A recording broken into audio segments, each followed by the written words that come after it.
Yeah, this Cassidy the Hustler. Shout out Mikey T, the movie star. We on a report card radio. Stay tuned in, man. You already know how he carry it. Easy.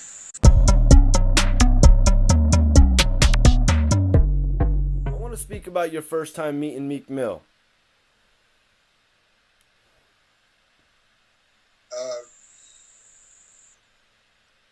I don't even remember the first time I met Meek. I knew Meek for a long time, so the very first time I met him, I don't even remember.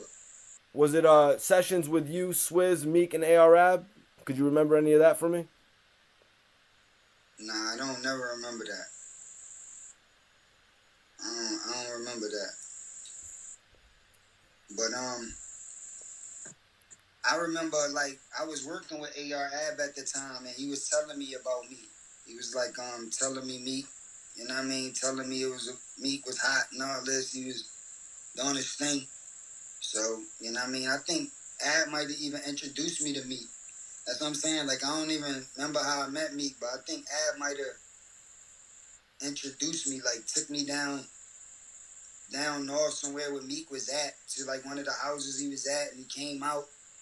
But at this time, Meek wasn't Meek. Like, he ain't have no records out. Like, he might have had some shit on the streets that niggas knew, like, to know he was hot.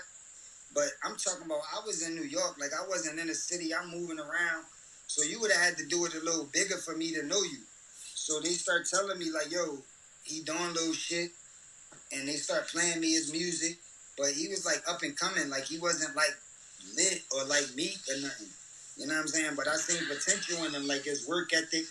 Every time I would come back down to check him, he would have new songs or new mixtapes about to drop, or he'll always be hitting me like, yo, I'm working on this, or I need you on this. Like, his work ethic was crazy.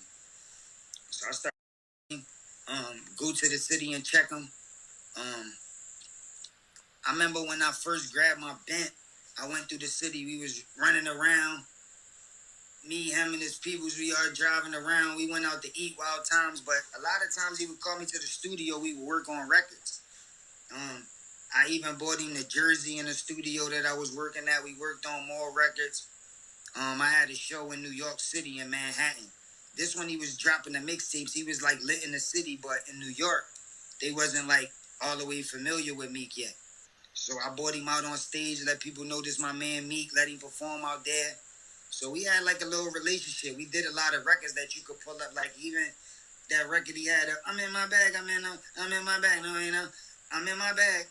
Like that I'm in my bag song he had, I think it was me and Gilly on it.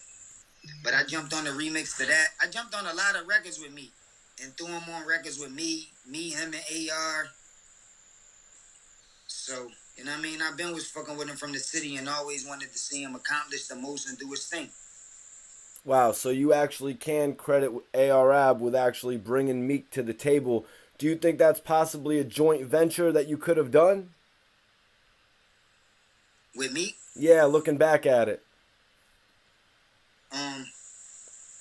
Well, I was talking to Meek about it.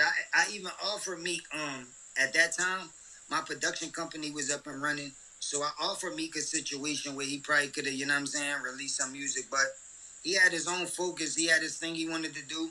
So, you know what I mean? I ain't really press it. I just threw it out there. Like, you know what I'm saying? Facts. He could have probably did something. Who knows, man? But like I said, I ain't signed AR. I wasn't signing people, so I wasn't really ready. He probably understood that. Like, I wasn't ready for an artist. Like, I was just getting independent and figuring out how I'm going to move as a businessman for my own brand. So I was more focused on myself. If I was still in the same place and had the same machine behind me and everything, then I could have focused on signing artists and doing things like that. But I was just focusing on regrouping my own brand, so I couldn't have focused on another artist at the time anyway.